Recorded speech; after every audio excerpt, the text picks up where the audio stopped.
Welcome to Penrose Learning, where we make understanding easy.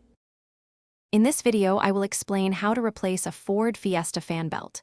First, gather your tools, including a new serpentine belt, a wrench set, and a jack if needed. Always ensure your engine is completely cool to prevent burns. Familiarize yourself with the belt routing diagram, often found under the hood, which will guide you through the process.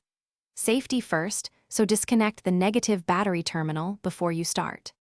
Now, let's get that old belt off. Locate the tensioner pulley. It usually has a square hole for a breaker bar or a hex head for a wrench. Apply pressure to the tensioner to release the belt's tension. Once loose, carefully slide the old belt off all the pulleys, paying close attention to its original path. Take your time to avoid any damage to surrounding components. With the old belt removed, it's time for the new one. Refer to your diagram and carefully route the new serpentine belt around all the pulleys. Double-check that it's properly seated in every groove. Once routed, use your wrench or breaker bar to again relieve the tensioner, allowing you to slip the belt over the final pulley.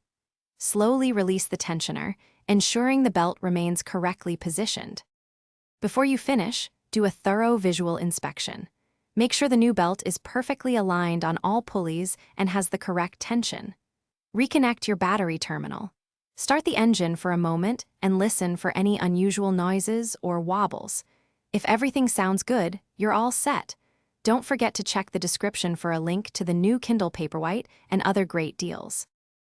Thanks for watching. If this was helpful, leave a like and consider subscribing. See you next time.